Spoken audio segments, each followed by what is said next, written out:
حي على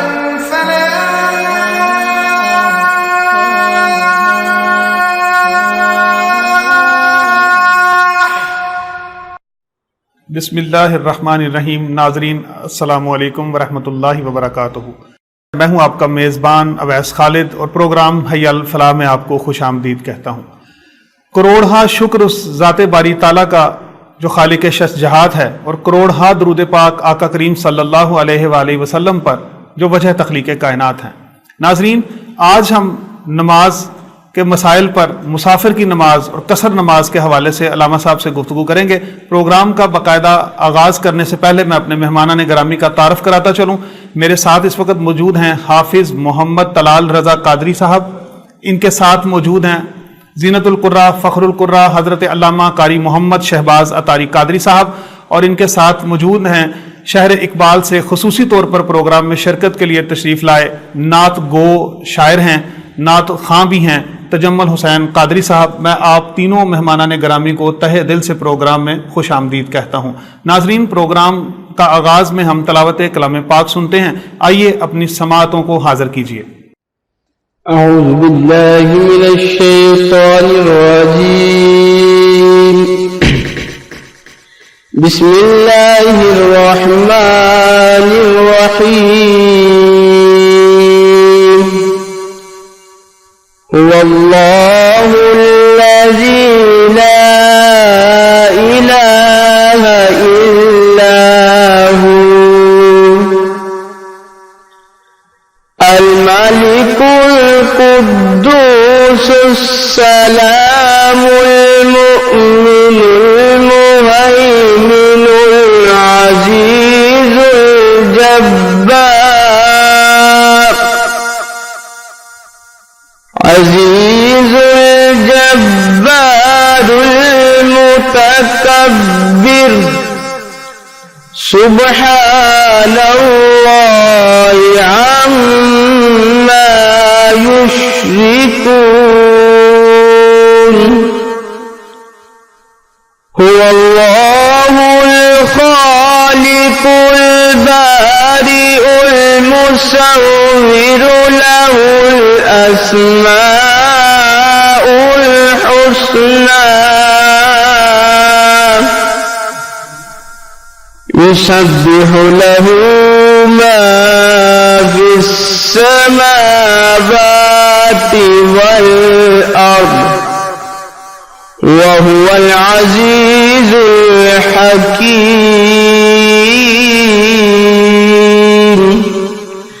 آمنت بالله صدق الله العظيم۔ جی ناظرین، تلاوت کلام پاک کے بعد آئیے نعت رسول مقبول صلی اللہ علیہ وآلہ وسلم سنتے ہیں۔ جیسا کہ میں نے پہلے تعارف کرایا، تجمل حسین قادری صاحب آج ہمارے پروگرام میں موجود ہیں، بہت خوبصورت لکھتے ہیں، بہت خوبصورت پڑھتے ہیں۔ آئیے آج انہی کا کلام انہی کی زبانی سنتے ہیں۔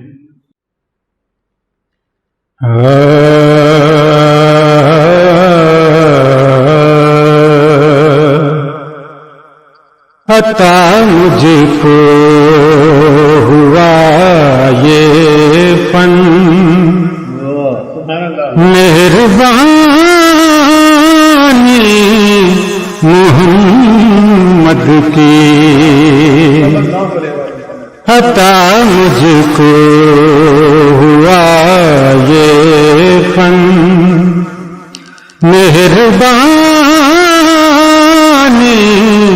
محمد کی، میری آنکھوں کی ٹھنڈک ہے ثنا خوانی محمد کی، میری آنکھوں کی ٹھنڈک ہے ثنا خوانی محمد کی، میرے آقا محمد کی رعایا ہے نبی سارے، میرے آقا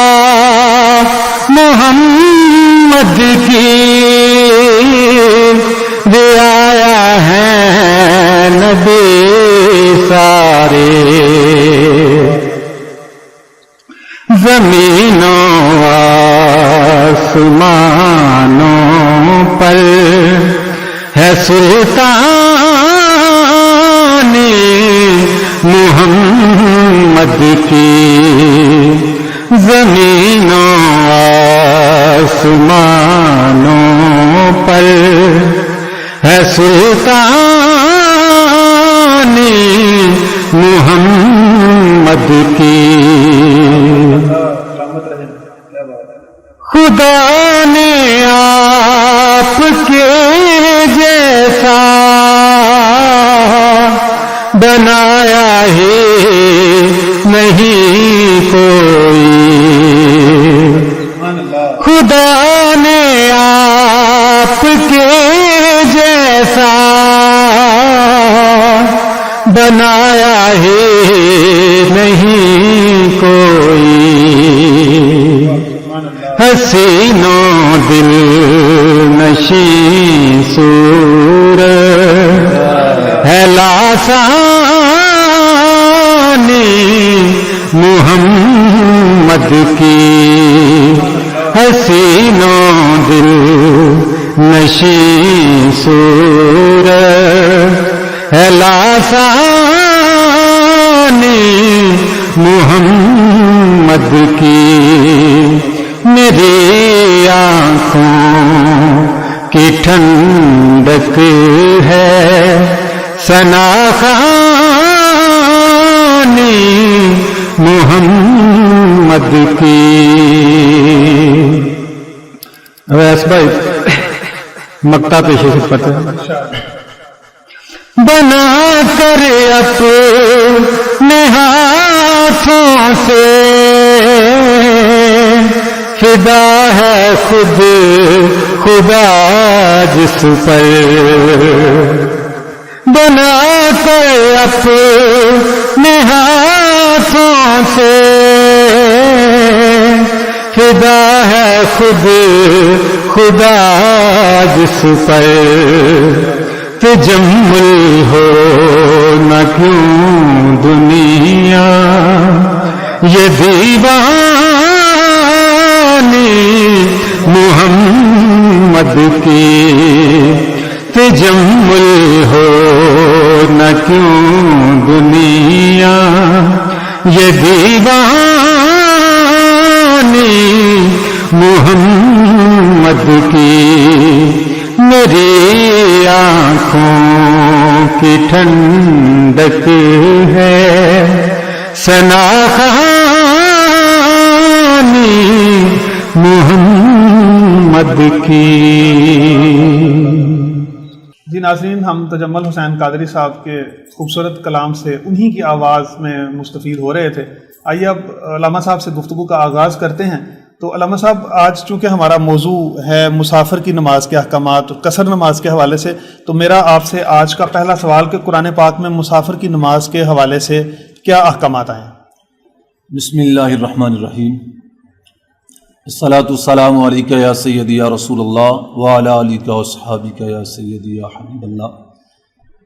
اللہ رب العزت نے قرآن عظیم میں نماز قصر کے حوالہ سے ارشاد فرمایا، وَإِذَا ضَرَبْتُمْ فِي الْأَرْضِ فَلَيْسَ عَلَيْكُمْ جُنَاحٌ أَن تَقْصُرُوا مِنَ الصَّلَاةِ إِنْ خِفْتُمْ أَن يَفْتِنَكُمُ الَّذِينَ كَفَرُوا. اور جب تم زمین میں سفر کرو تو تم پر گناہ نہیں کہ بعض نمازیں قصر کرو، اگر تمہیں اندیشہ ہو کہ کافر تمہیں ایذا دیں گے. یہ اللہ رب العزت نے اس وقت مسلمانوں کو یہ رعایت دی کہ جب کافر ان کو ایذا دیتے تھے دوران سفر، تو اللہ رب العزت نے ارشاد فرمایا کہ تم پر گناہ نہیں ہے، تم نماز کو قصر کر لیا کرو، یعنی 4 رکعت کو 2 رکعت میں بدل کر پڑھ لیا کرو. جی، لیکن اگر کافروں کی طرف سے خوف یا ڈر نہ ہو تو کیا پھر مسافر پوری نماز پڑھے گا؟ جی نہیں، یہی سوال حضرت یعلا بن امیہ نے حضرت عمر فاروق اعظم رضی اللہ تعالیٰ عنہ سے کیا کہ یہ تو خوف کے وقت ہے، اگر ہم حالت امن میں ہوں، کفار سے ہمیں کوئی ایذا کا ڈر نہ ہو، کوئی خوف نہ ہو، کوئی خطرہ نہ ہو، تو پھر تو ہمیں نماز پوری پڑھنی چاہیے.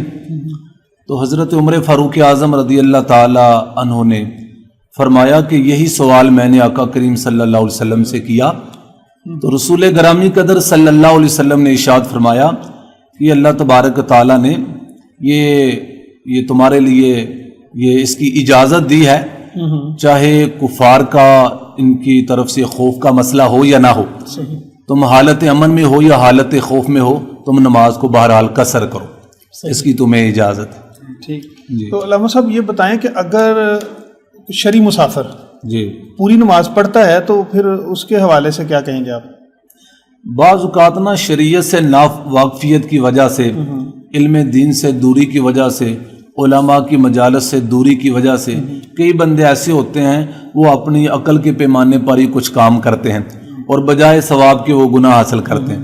انہی میں سے ایک مسئلہ یہ بھی ہے، کوئی بندہ کہے میں یار پوری نماز پڑھ لیتا ہوں تو مجھے زیادہ ثواب ملے گا، تو یہ اس نے اللہ اور اس کے حکم کی نافرمانی کی۔ جب ہمیں اجازت ملی ہے، سہولت ملی ہے، تو پھر ہم خلاف ورزی کیوں کریں؟ اگر کوئی بندہ پوری نماز پڑھتا ہے، قصر نہیں کرتا حالانکہ وہ مسافر ہے، تو وہ بندہ گناہ گار ہے۔ جی تو یہ بتائیں کہ کیا قصر نماز صرف قصر ہم فرضوں میں ہی کریں گے یا سنتوں میں بھی اس کا اطلاق ہوتا ہے؟ نہیں، صرف فرضوں میں ہی ہم قصر کریں گے، 4 رکعت والی نماز کو 2 رکعت کر کے ہم پڑھیں گے، تو یہ سنتیں اور نوافل جو ہیں اور وطر دیگر ہم جو نماز پڑھتے ہیں تو یہ پوری ادا کریں گے۔ ٹھیک ہے، ہاں خوف اور گھبراہٹ کے عالم میں سنتوں کی معافی ہے، اگر امن ہو اور گھبراہٹ اور پریشانی نہ ہو تو پھر ہمیں سنتیں اور نفل اسی طرح پڑھنے جس طرح ہم پہلے پڑھتے ہیں۔ ٹھیک، تو علامہ صاحب یہ بتائیں کہ کیا محض نیت کرنے سے ہم مسافر ہو جاتے ہیں اور پھر ہم قصر نماز پڑھنا شروع کر دیں گے؟ نہیں، جب تک بندہ اپنے شہر سے یا بستی سے باہر نہ نکلے اور ان کے ساتھ یعنی شہر کے ساتھ جو قریب بستیاں جو شہر کے ساتھ ملی ہوئی ہیں یا اس کا گاؤں ہے اور گاؤں کے ساتھ جو قریب مکانات ہیں جو بستی میں ہی شمار کی جاتی ہیں، جب تک ان سے باہر نہیں نکلے گا تب تک وہ نماز قصر نہیں کرے گا۔ ہاں، تو نماز قصر نہیں کر سکتا، محض نیت سے وہ اس کو اجازت نہیں ہوگی کہ وہ نماز قصر کرے۔ جی علامہ صاحب ایک انتہائی اہم سوال کہ کتنے دن ٹھہرنے کی نیت ہوگی تو نماز قصر ہوگی؟ 15 دن سے کم ٹھہرنے کی نیت سے بندہ نکلا تو وہ شرعی مسافر ہے اور اس کا یہ ارادہ ہے کہ 15 دن سے کم میں نے قیام کرنا ہے، تو ایسی صورت میں وہ نماز قصر کرے گا۔ اگر 15 دن یا اس سے زیادہ ٹھہرنے کا ارادہ ہے تو پھر وہ نماز قصر نہیں کرے گا۔ ٹھیک، پھر وہ وہاں کا مقیم سمجھا جائے گا، جی مسافر نہیں رہے گا۔ جی بالکل ٹھیک ہو گیا۔ اور یہ بھی بتاتے ہیں کہ شرعی مسافر کی مسافت کیا ہے؟ یہ بڑا اہم سوال ہے اور اس میں کافی حد تک مغالطہ رہتا ہے، تو آپ ذرا یہ بتائیں کہ کتنے کلومیٹر تک ہم جب نکل جائیں باہر تو پھر ہم قصر نماز ادا کر سکتے ہیں؟ 3 دن کی مسافت ہے، اچھا، اور اس کی کیلکولیشن کر کے علماء کرام نے سیدی اعلیٰ حضرت نے فتاوی رضیہ شریف میں بتایا ہے کہ 57.5 میل تقریباً 92 کلومیٹر بنتے ہیں۔ اچھا، تو اتنے سفر کے ارادے سے جو بندہ اپنی بستی سے یا اپنے شہر سے نکلا تو وہ شرعی مسافر ہے۔ ٹھیک ہے، اب وہ نماز قصر کر سکتا ہے، یہ نہیں کہ یہاں سے پسرور یا سیالکوٹ گجرانوالہ تک مطلب قریب کا سفر قریب کا سفر ہو تو وہ شرعی مسافر نہیں ہے، صحیح، وہ قصر کرنے کی اسے اجازت نہیں۔ اچھا، یہ بتائیں علامہ صاحب، کیا ایک مسئلہ یہ بھی ہے کہ مسافر 2-4 دن یا 13-14 دن کی نیت سے ٹھہرا ہے اور ارادہ یہ ہے کہ کام ہو جائے گا تو میں واپس آ جاؤں گا، اس طرح وہ کتنا ہی وقت وہاں گزار لیتا ہے، اس صورت میں کیا وہ مسافر ہی رہے گا اور نماز قصر کرے گا یا نہیں؟ بھی کئی دفعہ ایسا مسئلہ بھی پیش آ جاتا ہے، وہ بندہ سفر پہ نکلتا ہے اور اس کا خیال ہوتا ہے کہ آج میرا یہ کام ہو جانا ہے، کل ہو جانا ہے، 2-3-4 دن، یعنی اس کا یہ ہے کہ 2-4 دن میں میرا کام ہو جانا ہے یا 15 دن سے کم میں میرا کام ہو جانا ہے، یا کسی کا انتظار ہے اور وہ انتظار کر رہا ہے کہ آج اس نے آ جانا ہے یا کل آ جانا ہے، پرسوں آ جانا ہے، اور اس کا یہ غالب گمان ہے کہ 15 دن سے پہلے میرا یہ کام ہو جانا ہے، لیکن اس طرح کرتے کرتے اس کو کتنا بھی ٹائم گزر جاتا ہے تو اب وہ نماز قصر ہی پڑھتا رہے گا، اگرچہ اسے مہینے گزر جائیں لیکن وہ نماز قصر پڑے گا جب تک اسے کنفرم نہ ہو، اس کا یہی خیال ہو کہ یہ 2-4 دن میں یا 15 دن سے کم میرا کام ہو جانا ہے۔ صحیح جی۔ یہ بتائیں کہ خواتین کے لیے، شادی شدہ جو خواتین ہیں وہ قصر نماز میکے میں کریں گی یا سسرال میں کریں گی، ان کے لیے بھی کیا حکم ہے، ذرا واضح فرما دیں۔ بہت اہم مسئلہ ہے یہ، خواتین کو، ہماری ماؤں بہنوں کو یہ کئی دفعہ اس حوالے سے پریشانی ہوتی ہے۔ وہ یہ ہے کہ وطن 2 ہیں، ایک ہے وطن اصلی، ایک وطن اقامت۔ وطن اصلی وہ ہے کہ جس جگہ پہ بندے کی جائے پیدائش ہے، اس کے مال اسباب ہیں، اس کے گھر والے ہیں، کنبہ افراد ہیں وہ اس کا وطن اصلی ہے. صحیح. تو وطن اقامت وہ ہے کہ جہاں پہ اس نے 15 دن یا اس سے زیادہ وہ بندہ ٹھہرتا ہے. صحیح. وہ وطن اقامت ہے. تو اب یہ اسلامی بہنوں کے لیے یہ مسئلہ ہے کہ جب اگر کہیں دور ان کی شادی ہوتی ہے اور یہ اپنے سسرال میں جاتی ہیں, وہیں اپنا گھر بسا لیتی ہیں, وہیں یہ رہنا شروع کر دیتی ہیں. اب جو ان کے میکے ہیں نا, یہ اب ان کا وطن اصلی نہ رہا. تو چونکہ ان کی اب اقامت, ان کی رہائش اب بدل گئی. ٹھیک ہے. تو اب اگر یہ اپنے میکے آتی ہیں, اپنے سسرال سے اپنے میکے آتی ہیں اور 15 دن کم ٹھہرنے کی ان کی نیت ہوتی ہے, تو یہ وہاں پہ قصر نماز پڑھیں گے. ٹھیک ہے. تو اگر سسرال میں یعنی انہوں نے اپنا گھر نہ بسایا, کچھ دیر کے لیے گئیں پھر واپس آ گئیں, تو پھر ان کے لیے یہ مسئلہ ہے. یا سسرال بہت قریب ہو, ہاں, تو پھر نہیں ہے, پھر قصر نماز نہیں ہوتی. یا کئی دفعہ ایسا ہوتا ہے نا کہ مطلب فیملی میں ہی رشتے ہو جاتے ہیں, ایک ہی گھر میں بعض دفعہ ہو جاتے ہیں. یہ مسئلہ تو ہے, یہ جس طرح میں نے بتایا کہ کوئی تقریباً 92 کلومیٹر کا سفر. ہاں جی, ہاں جی. اس میں پھر یہ تو اس کا اطلاق ان پہ تو نہیں ہوتا. نہیں, ان پہ نہیں. بالکل صحیح. علامہ صاحب یہ بتائیں کہ اگر امام مسافر ہو جی اور مقتدی جو ہیں وہ مقیم ہے, اس صورت میں جماعت ہو رہی ہے نماز میں, مقتدی کیا کریں گے, امام صاحب کیا کریں گے؟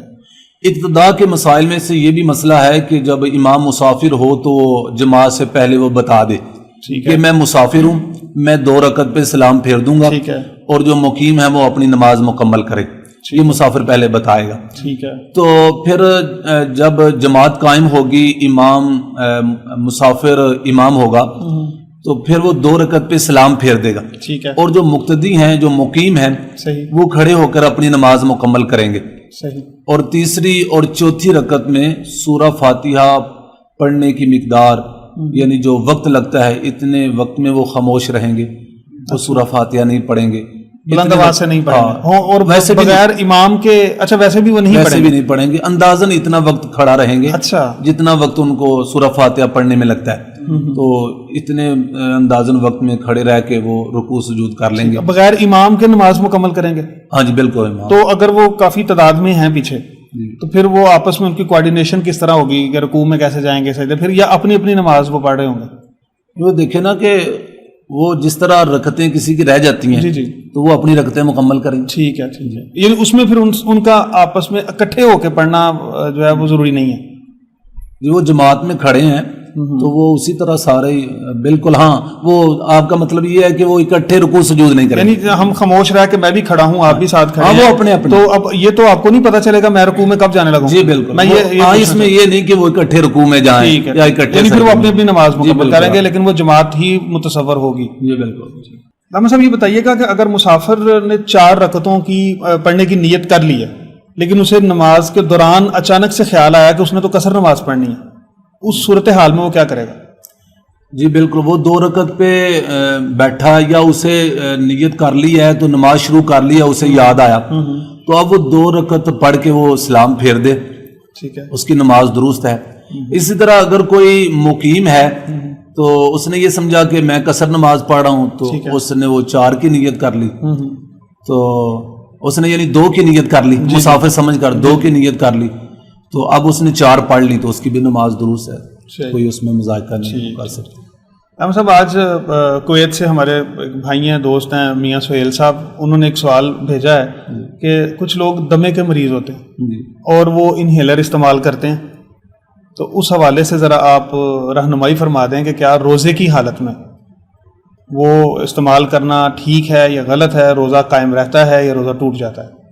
دیکھیں, کئی ایسے مسائل ہیں ویس بھائی کہ وقت گزرنے کے ساتھ ساتھ وہ پیش آتے ہیں. جی جی. اور اس میں علماء کرام کی تحقیقات مختلف ہوتی ہیں, اجتہاد پھر کام آتا ہے. بالکل. تو کئی ایسی صورتیں کہ جن میں علماء کرام کی کسی مسئلے کے حوالے سے مختلف رائے ہوں, جی جی, تو اس میں احتیاط یہی ہے کہ بندہ وہ کام نہ کرے. صحیح. اس میں بھی مختلف علماء کرام کی رائے ہے. اچھا. تو اس میں سمجھتا ہوں کہ احتیاط کر لی جائے تو صحیح, کیونکہ وہ اس میں جو میڈیسن ہے وہ تو معدے میں چلی جاتی ہے, سانس کے ذریعے سے اندر تک جاتی ہے, اس کو یعنی استعمال روزے کی حالت میں استعمال نہ کریں تو بہتر ہے. جی بہت شکریہ علامہ صاحب. ناظرین, ہم علامہ صاحب سے آج مسافر کی نماز کے احکامات اور قصر نماز کے حوالے سے گفتگو کر رہے تھے. 0333877071 پر آپ اپنے سوالات ہمارے پروگرام میں بھیج سکتے ہیں. کل انشاءاللہ نئے موضوع کے ساتھ حاضر ہوں گے. کل تک کے لیے اجازت دیجیے. اللہ حافظ. ah